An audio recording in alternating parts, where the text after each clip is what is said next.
Hello beautiful soul! Welcome back to my channel. This is my channel. I'm from Japan, Kabayan Taurus. This reading is for you. Tingnan natin ang iyong July 1 to 15, 2025. Umpisahan natin. Meron tayong July 2025. Meron tayong 9 portal. Unahin muna natin to ha. Meron tayong July 4. Is a Neptune retrograde. Tandaan mo, July is a retrograde. Kaya maraming mangyari. As in, no? And syempre, Neptune retrograde, Venus in Taurus, Uranus in Taurus, Venus entering to Gemini. It may shake up sa'yo, no? Lalo na sa mga certain relationship. Pwede siya sa mga romantic relationship, pwede rin siya sa friendship, sa family, any relationship. Pwede may mga malalaman ka, either magkakaroon ng conflict, malaki man o maliit yan, or may mga ikakabiglaan mo, no? Siyempre, yung kumaga realignment ito, no? Sa iba sa inyo. Dito papasok yung sitwasyon na gusto ko pa bang pagpatuloy yung relasyon na to? Ano ba bang dapat kong gawin? May mga ganong sitwasyon, ano? Yan. Kumaga, pwede rin na nakikita ko na maaring magbibigay ka ng pagmamahal sa ibang tao or someone is giving you a love. Isa rin yun.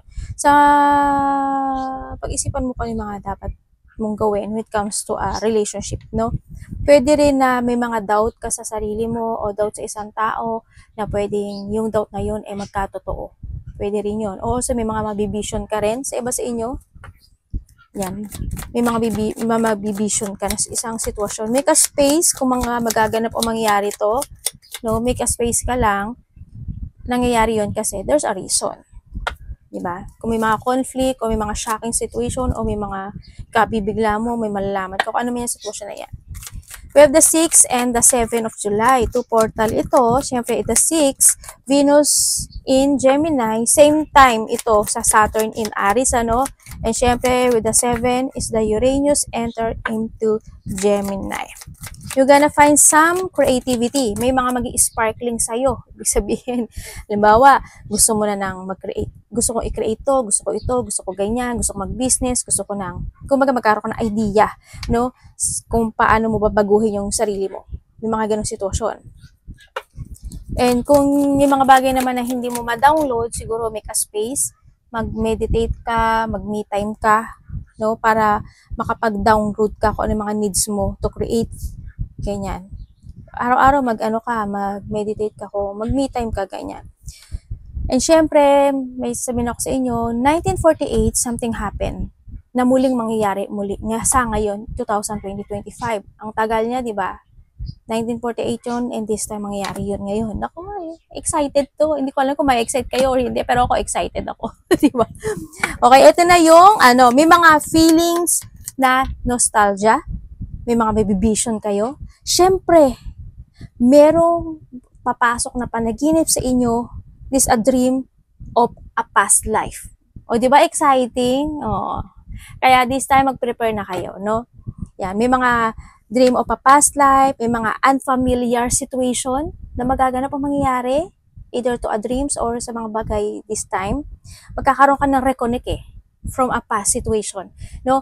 Kaya ang gawin nyo, o di ba nagkamot pa si ate, ang gawin nyo ay maglagay na kayo ng ballpen at saka ng notebook sa tabi ng inyong higaan. Kapag gising mo, isulat mo kaagad yung napanaginipan mo, araw-araw man yan. Tapos, kasi in a second, pwede mo makalimutan yung dreams mo. Para hindi mo makalimutan, isulat mo kaagad. No?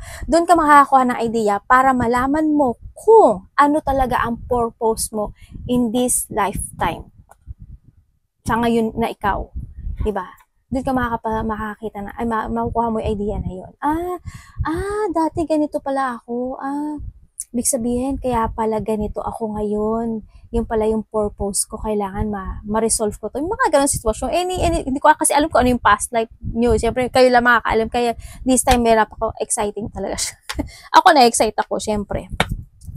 Sa panahon ito rin yung time na pwede kang magkaroon ng mental breakthrough, spiritual breakthrough, or awakening during this particular period ng portal na to.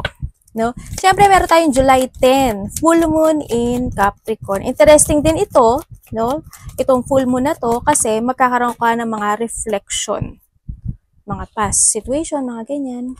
Good to kasi magkakaroon ka ng pag-iisip. Ay, may mga bagay na, halimbawa, reflection, di ba? May mga bagay na di mo nagawa, natutunan, o mga frustrated, na matatanong mo sa sarili mo na dapat mong gawin, pero di mo pala nagawa, o di mo natatapos yet, mga ganyan. Halimbawa, ay dati, dapat pala ginawa ko na yun eh. Dapat pala, inumpisahan ko na para natapos ko ngayon. May mga ganong sitwasyon. Magkakaroon ka ng reflection, pero it's good nga yun eh, kasi magkakaroon, marirevisit mo yung mga past situation, di ba? At least ngayon magagawa mo siya.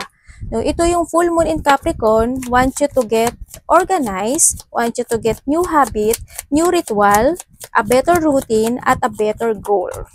Diba? Take a break, then itapon yung mga di kailangan, i-release, magplano, let it go, clear space, at kailangan sa'yo ng mga new routines in life. No? Sinasabi din dito.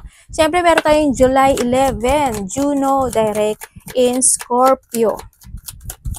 Ito yung mga portal na to ha, tandaan nyo. Medyo lang siya, nakakatakot o ikakakaba mo lang siguro o kaya may pero medyo afraid din, pero hindi naman siguro lahat, pero this month to so pwede siyang mangyari anytime this month kasi retrograde tayo. May mga panahon na, itong panahon na to is pwedeng magkaroon ng shifting, as in mga shifting happen situation in relationship. Also this month, July, a lot of happening. Sabi ko tulad kanina, di ba? Lalo na pagdating sa isang relationship. Iba-iba klaseng relationship. Kaibigan, tulad ng sabi ko, yung sinabi ko kanina. Yan, certain relationship.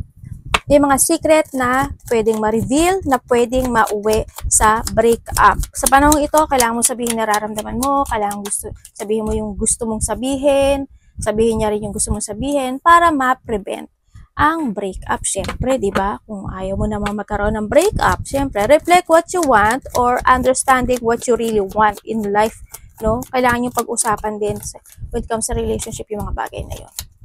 Syempre, meron tayong 13 July, Saturn retrograde, no? May mga bagay na i-make you force ka. This time, sa nakita ko dito, siguro when it comes to settling a foundation, any foundation, may mga bagay na kailangan minsan talaga is kailangan mo back to the basic. Mag-resetting ka, new beginning, back to the zero, back to the basic. May mga ganun sitwasyon. Halimbawa, sa pagsisave ng money, ganun, o kaya, dati hindi ka nakaipon, diba? Ngayon, this time, kailangan na yun, o kaya, kailangan mo na magsimula, sa iba dito is a diet, iba dito is health, relationship, or a business. Ganyan. If you start from a basic, magre-reset ka, mag-start ka ng yung beginning, o mag-umpisa ka na ng ganung bagay, August or September, magiging maganda yung resulta nito. Yung mga iba pang portal, sa 16 to 31 na natin sasabihin. Okay, meron kang secret admirer, Taurus. Or maybe this is you ha. Baka may tao kang sikreto ina-admire. No? O may taong humahanga sa'yo. Victory in Sam 84. Congrats. Paaring you are related to Aries also. Para sa akin kasi di sa Aries. Pero there's a victory in Sam 84. Siyempre, chain of events that will affect your life. Kung ano man yan, maaari may mga bagay na naka-chain ka pa. May mga bagay na hindi hanggang ngayon ay nakatali ka pa doon sa sitwasyon na yun, no? Na maaari isa siya na nakaka-distract or nakakadisturbo sa buhay mo, no? O nakaka-apekto sa iyo. Slowly but surely getting ahead. May mga bagay na maaring hindi minamadali or wag magmadali. Kailangan siguraduhin, ganyan. Nandito rin yung sitwasyon, may mga bagay na hanggang ngayon na matagal ka nang naka-chain doon sa bagay na yun. Kung sa mga aspeto ng buhay mo yan, ha? Yan sinasabi dito. Maari din, when it comes to admirer and the victory, handito ka sa sitwasyon mo, may mga kinikim-kim ka na hanggang ngayon is naka-chain ka pa rin dito. Na hindi mo sinasabi, maaring ganun sa iba sa inyo, no? Matagal na nakinikim-kim. Siyempre, meron tayong May. May is a 5 hours, 5 days, 5 weeks, or 5 months. Or maybe merong malapit sa'yo na ang birthday niya is May. Or may kakalala kang May. Or yeah, may mga sakura dito, di ba? Baka you're connected to a sakura. And then also, ang nakikita ko dito siguro, magkakaroon ng calm situation sa nakikita ko dito, or maybe you have a vacation, o baka gusto mo magbakasyon sa mga lugar na may mga sakura. Japan, halimbawa, pwedeng Japan. O kaya, you're in a place na may sakura. Diba? Yun ang nakikita ko dito. Pero magiging maganda siya sa nakikita ko dito. May mga sitwasyon din na mag-go to the flow ka. Mga ganung bagay din. Persevere and you will overcome a problem. Yan, magpakatatag ka lang. Kumbaga, di ba si Camel, di ba, kahit na nasa desert siya or mainit talaga at ang bigat na kanya mga dala-dala, di ba tumatagal siya talaga as in ng mahabang panahon, di ba? Kumbaga, kung ano yung mga bagay na pagdadaanan mo, you will overcome. Ma-overcome at ma-overcome mo to. Kaya, sinasabi rin dito na may mga decision making din ako na nakikita dito na hanggang ngayon is hindi ka, kumbaga nagiging slow ang decision making na iba sa inyo, no? Maring ganon. Kung ano man ito, no? Ito ay ma-overcome at ma-overcome mo lang din. Siguro you need lang din na na magpakatotoo. Alam ko na matotoo ka sa sarili mo. Siguro share your problem with someone, na trusted person sa nakita ko dito, para mapagtagumpayan mo itong bagay na to. Sa iba sa inyo, ganito yung nakikita ko ha. Ipasok mo ko, this is you.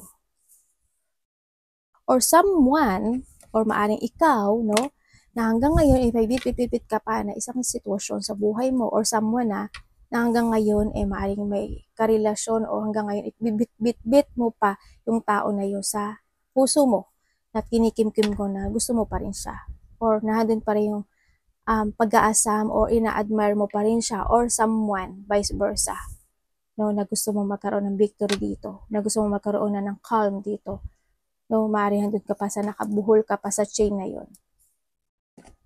Tingnan natin, energy mo, Taurus, or someone ha. Pwede rin siya sa family, no, pwede rin siya sa family, sa kaibigan, kapatid. Tingnan natin ang energy ni Taurus. Yung anak ko, siguro babi, ang galaw mo naman, natutulog ako. Nasa balikat ko kasi siya. Paano siya matutulog? Kaya nagbabalasa ako, anak. Tingnan natin. Teka lang. Nag-stop yung iPod ko. Ay, di ba? Nag-istorbo pa si ate. Yan yun na. Yun yun naman na ganito ako. Ganito na talaga ako. Okay, ang energy mo, Taurus. Okay. Okay. Ang energy mo, may happening ha? Something happening. Kaya nito kasi, siguro mayroong tao ka na bibigyan ng love and support, or bibigyan ka ng advice, or vice versa. Maring ganun. Maring may tao magbibigay sa'yo ng pagmahal, or suporta, mga ganun. Ako nakita. Meron tayong Pisces, Cancer, Scorpio, Aquarius, Gemini, and Libra. Ay, meron din tayong Aries, Leo, Sagittarius. Dito. Yun. Ako nakikita dito. Ang energy mo rin dito is maaaring may malalaman kang katotohanan. Yun, ang nakikita ko. Or meron din ako nakikita dito na, kasi dito si Two of Wands. Parang ang dami mong iisipin. Yung mga bagay-bagay na mahata ka ng nakaraan. Yun ang nakikita ko dito. Sa iba naman sa inyo, may mga idea kayo, o halimbawa, idea mo na gusto mong gawin ito, idea mo na gusto mong kausapin ito, idea mo na gusto mong i-invite ito. May mga ganang sitwasyon, no? Ako nakikita sa iyo. Magkakaroon ng collaboration, creativity, joy, celebration, maaari may mga mag-chill-chill, o kaya may mga pag-uusap, no? May mga inuman, kainan, mga ganyan. May tao na mag-o-offer sa iyo, o you offering something sa tao na to, no? Sa nakikita ko dito. Sa iba naman sa inyo, siguro you're thinking for something planning. Ako nakikita, baka may ipaplanuhin ka. May pagpaplano ako na nakikita sa iyo. Tingnan natin ang parating sa iyo.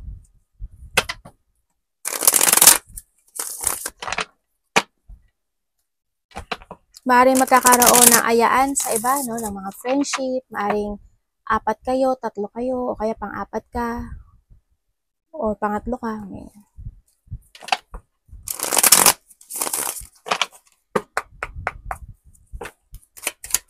Parating kay Taurus. 1 to 15.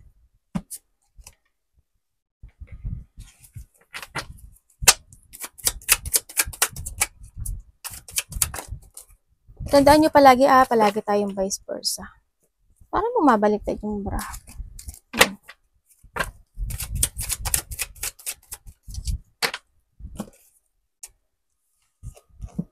Okay. Nasa ibang bansa ka ba, Taurus? Or someone is nasa ibang bansa? Or maybe you thinking for a travel, no? Sa iba sa inyo. O, nakikita ko sa ito, ang parating sa'yo, someone thinking of you. Or you thinking, no? Vice versa. Someone is thinking of you. Someone is illusioning and nagdi-dreaming siya about sa'yo, no? Ang someone want to commit. Kaso, andito siya sa sitwasyon niya ng pag-isolate or andito siya sa sitwasyon niya na pag-iisip na kung paano siya ko-connect sa'yo. Ganyan sa nakita ko dito. Yun. Kumbaga, itong tao na to is gusto niya ng renewal sa'yo or gusto kanya kausapin, ganyan. Andito rin yung, hindi ko alam bakit parang iniisip kanya or maybe ikaw ito, no? So, nakita ko ito. May tao kasi dito na nagkakaroon ng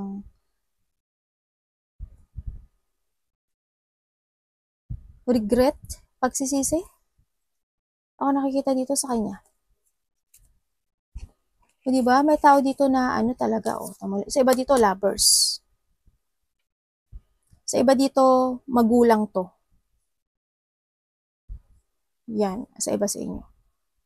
Kumbaga, naandito yung situation na maaaring magkakaroon ng union, magkakaroon ng communication, or may kakaroon ng connection. Yun ang nakikita ko dito.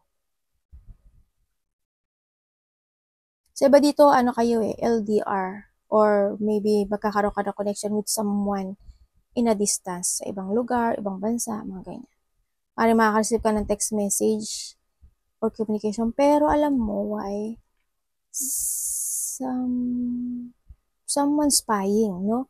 Dito sa nakikita ko sa'yo dito. Maybe you spying or someone spying. Kung may mga time na konti lang ang tulog mo, maybe you are night shift, magtulog-tulog ka rin pag may time, bumawi ka ng tulog, alagaan mo rin yung sarili mo dito, no? Sa nakita ko dito.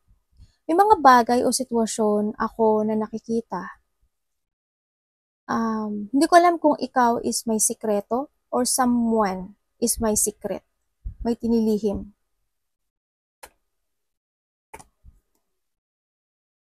Yun na nakikita ko dito. Parating din sa'yo, I hope hindi ka magkaroon ng disappointment sa taong nakakonect sa'yo.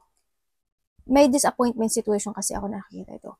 May mga sitwasyon na magkakaroon ka ng feeling emotions, may mga lungkot, ganyan. May mga sitwasyon na sadness, loneliness, or you feeling lost, you feeling hopeless, mga ganyan sitwasyon, ano? Ako nakikita sa iyo dito. Sana wag ganun kalaki. Siyempre. Sana hindi lahat kayo. Tingnan natin ang dapat mo iwasan. Dapat iwasan ito.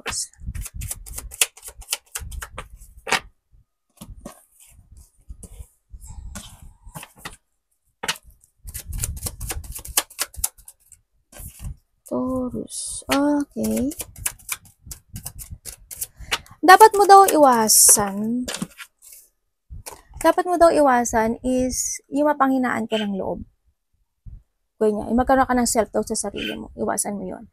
Iwasan mo yung magkaroon ka ng insecurity o kawalan ng tibay ng loob or hindi yung sitwasyon na malack of confidence. Iwasan mo. Yun ang pinaka-the best na huwag mong iwasan mo yun.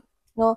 Mag-focus ka. Iwasan mo hindi ka makapag-focus, ma-impatient. Iwasan mo yung ma-impatient ka.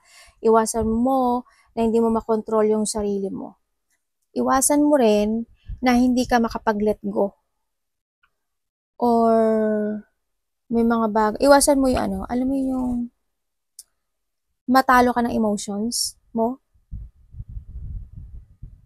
Iwasan mo yun. Mas gamitin mo yung, diba sabi ko palagi, if the emotions is high, intellect is low. Diba? Mas gamitin mo yung intellect mo. than sa emotions mo, no? May mga bagay, iwasan mo rin yung, yun nga, pagdudahan yung kakayahan mo, yung pakiramdam mo, siguro sa sarili mo parang, ano ba yung pakiramdam mo parang hindi pa nararapat, hindi sapat, hindi dapat, may mga ganong sitwasyon, no? Sa nakita ko, iwasan mo na madiktahan ka ng sino man. Siyempre, sarili mo, ikaw magdesisyon ng sarili mo. Diba? Iwasan mo mamanipulate ka ng mga bagay-bagay o sitwasyon sa buhay mo. Iwasan mo na hindi makapag-let go talaga. Yung mga burden, iwasan mo yun, struggle, problem, yung mga pag-iisip ng mga bagay-bagay, yan, iwasan mo yun. Iwasan mong hindi mo matapos yun na umpisahan mo. Or may mga bagay na kailangan lang tapusin. May mga bagay na kailangan ng umpisahan. Kumbaga, start a new beginning or start a new you situation. Tingnan natin love. Kamusta ang love ni Taurus? Love is sa lahat. Kapatid, anak, magulang, karelasyon, kaibigan, pamilya. Okay. Tandaan nyo palagi, minsan ay vice versa tayo. Bakit ate vice versa? Kasi wala akong binabanggit na pangalan. Wala akong pinupoint na pangalan. Kaya possibility talaga na mag-vice versa to. Okay, when it comes sa love,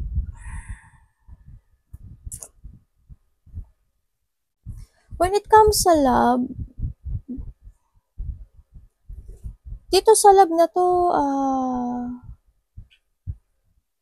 isa sa inyo, mataas ang pride. No?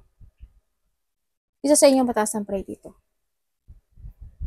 Sa iba naman sa inyo, maaaring nagkaroon na kayo ng may umalis na, ganyan.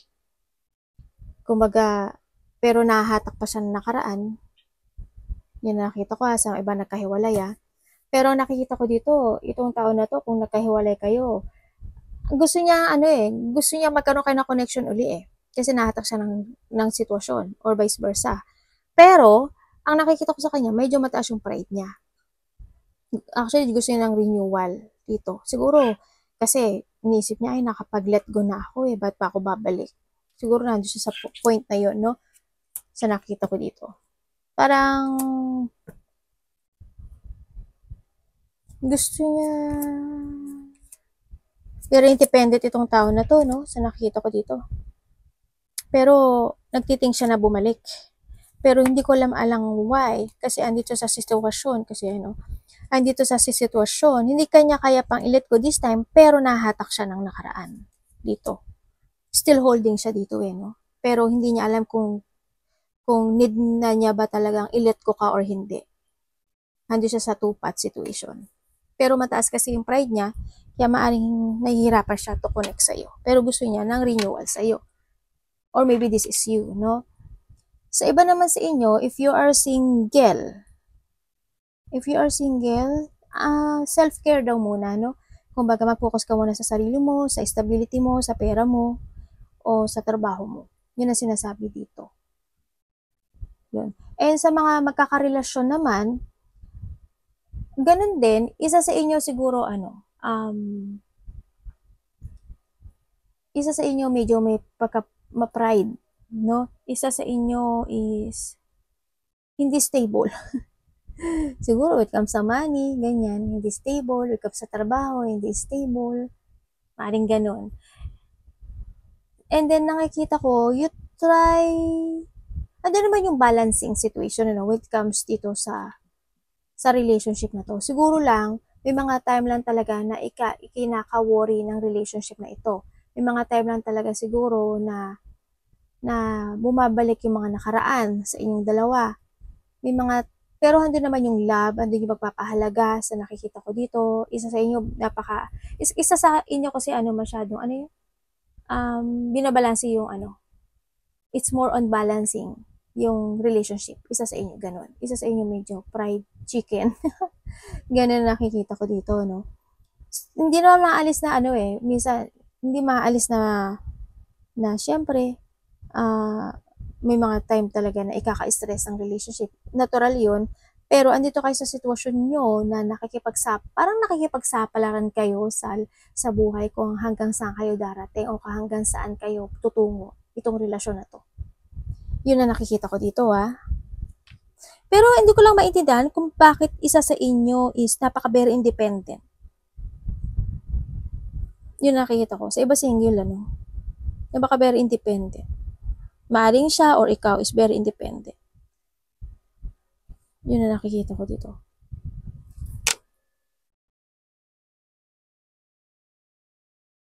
Pero bakit ganun? Bakit ganun? May mga point na pero may bagong darating sa iyo.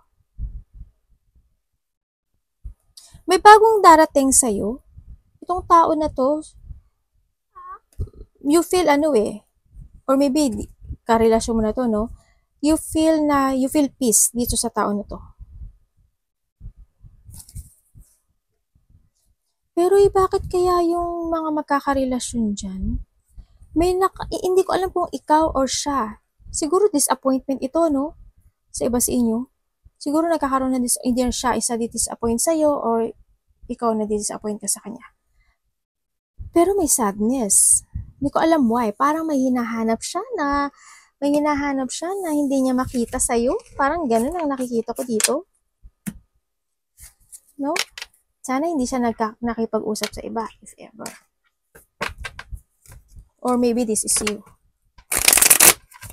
Tingnan natin ang iyong money. Taurus money. Uy. 1 to 15.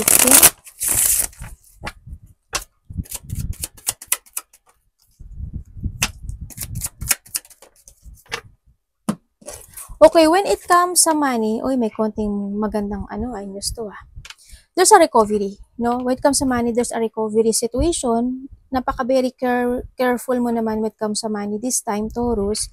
Ayun nga lang, syempre, baka may sinusuportahan ka o may binibigyan ka ng pera, no? Maybe your twin flame or your family. Ganun nakikita ko sa'yo dito. And then also, may mga achievement naman na malaki man o maliit sa iba. May mga achievement, may mga enlightenment also sa iba na siguro nagkakaroon na ng enlightenment ako. Kailangan ko na atang mag-umpisa na mag-ipon ng pera or kailangan mo na talagang i-care yung pera mo sa iba. Sa iba naman sa inyo, this is a recovery. Sa iba sa inyo is there's a freedom situation na maaring may mga pagkakautang o may mga bagay na makakaahon ka na, makarecover ka na o matatapos na. No, kasi may paggaang ng energy sa iyo dito. Sa nakikita ko dito. Sa iba naman sa inyo, handid para kayo sa sitwasyon mo kasi nandito si Hermit. Siguro this time may pagkakagasusan ka. 1 to 15. Kasi may nakita ko dito may getting together. Hindi ko alam kung uuwi ka ng Pilipinas, uuwi ka ng probinsya, or someone's coming, no? May coming home, may getting together, may celebration, maaaring getting together when it comes to a relationship, fun, happiness, enjoy, may mga surprise parties, event, may mga family unity, reunion, something ganun, o may mga puputahan ka na celebration, wedding, kung anumang celebration meron ka. Ganun ang nakikita ko sa iba. Kaya maaaring may pagkakagastusan ka this time. Yung mga pupuntahan sa iba sa inyo, medyo, siguro because of the summer, no, baka may in a summer time, 4 weeks, 4 days, 4 weeks, 4 months, something happen na ikasisiya mo. Ganyan, sa iba sa inyo. Yun, baka yun yung mga pagkakagastusan mo. Tingnan natin any opportunity pa po, kay Taurus. Any opportunity? May mga naman dito, stability, prosperity naman ako nakikita sa'yo. Baka iba sa inyo, pupunta kayo ng dagat, Kasi summer na, makapupunta na kayo ng dagat. May mga vacation situation sa iba.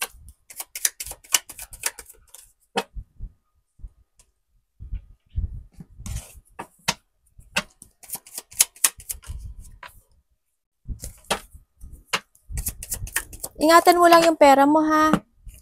Ingatan mo yung pera mo. Kasi nakikita ko sa'yo, baka magkaroon ka na problema sa pera. Kumbaga, wag lang happy-happy. Medyo limitahan mo yung sarili mo, no? Sa pera. Ang parating din sa'yo kasi may unhappy situation, maaring tapos na ito sa nakaraan, tapos na sa inyo, sa iba. Yung maaring nagkaroon ng unhappy situation, maaring nagkaroon ng mga cancellation, may mga sitwasyon na hindi nag-fit in sa'yo, may mga bagay na hindi nag-success, na-achieve, may mga nagkaroon ng pagpapabaya sa iba sa inyo. Maaring may mga ganun sitwasyon. And this time siguro, you're starting a new beginning in life or maaring handito yung lumaya ka na o bumitaw, nakabitaw ka na doon sa sitwasyon kasi handito na si Ace of Pentacle. Umaga may mga bagay na maaring nagtapos o matatapos na sa buhay mo. Pero sa pera mo pa rin, ingatan mo yung pera mo. No? And then nakikita ko rin dito, yung iba sa inyo is maaring nalalack of direction kayo or may mga bagay na pwedeng ma-delay. Siguro when it comes sa mga hinihiling sa taas, no, o kaya mga bagay na gustong umpisahan, simulan, o i-reset, o ganyan. May mga sitwasyon na pwedeng mag-delay, ma-cancel, mga ganun sitwasyon.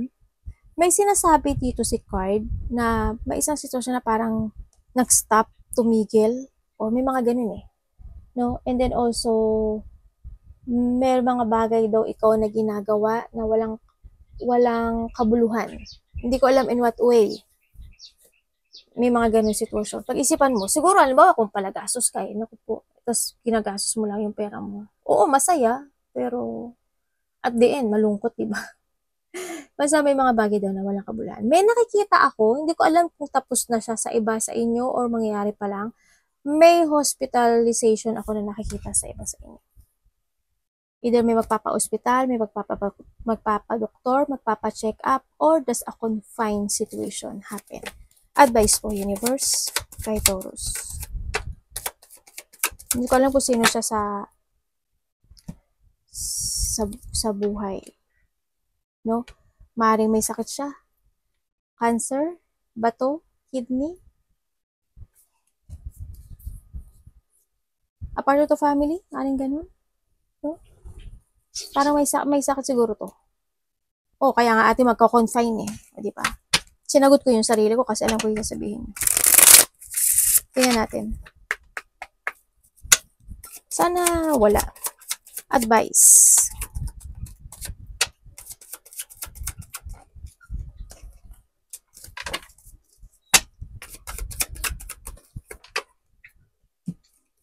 Uy, kalalayo. Okay. Yung iba sa inyo, ano kayo, no? Makimkimin. Alam mo, may mga kinikimkim kayo na bagay-bagay. Ganyan. Kumbaga, nahandito rin yung wish come true. Kumbaga, may mga iniisip kayo na sana ganito, sana magbabago na yung journey ko, sana ganyan, makuha ko na yung inaasam ko. Mga ganun sitwasyon. May mga kumbaga makimkimin o may mga tinatago kayo na pagkikimkim sa inyong loob. Sabi ganun. Okay, the advice, no?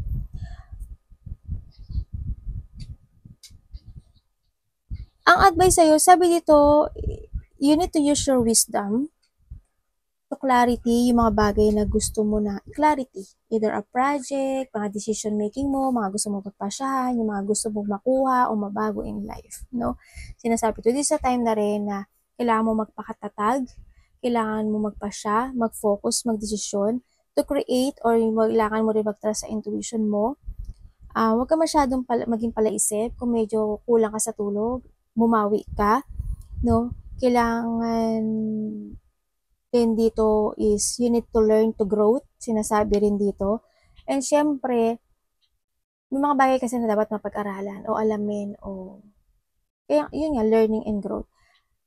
May mga bagay na kailangan i-change, no? Sinasabi dito, i-renew mo yung paniniwala mo, focus to clarity something into your life. Kailangan sa'yo is a revert and be creative. Use your idea to change. And dito rin yung sitwasyon na may mga bagay na huwag mo lang kimkimin. Kailangan mo rin na mag-aksyon, magpakatatag. At syempre, magkaroon ka ng instruction sa sarili mo this time, no? Magkaroon ka ng logic organized sa mga bagay o sitwasyon na pagdadaanan o sa anumang aspeto ng buhay mo, magkaroon ka na ng ganun. Na sitwasyon, tandaan mo, you are the authority of your life. Siyempre, nabablanko ko no, sa nakita ko dito. Meron ako nakikita dito na siguro may mga pag-uusapan kayo related to papers, documents, may mga ganyan sitwasyon. Ako na nakita. Hindi ko alam kung ano yung related nun, o maaaring may mga pagpapasyan kayo related to money. Ang ganyan, pag-uusapan related to money, to work, may mga ganyan sitwasyon. Basta may papers and documents kasi ako nakikita dito. Pero may mga magbabago daw sa buhay mo within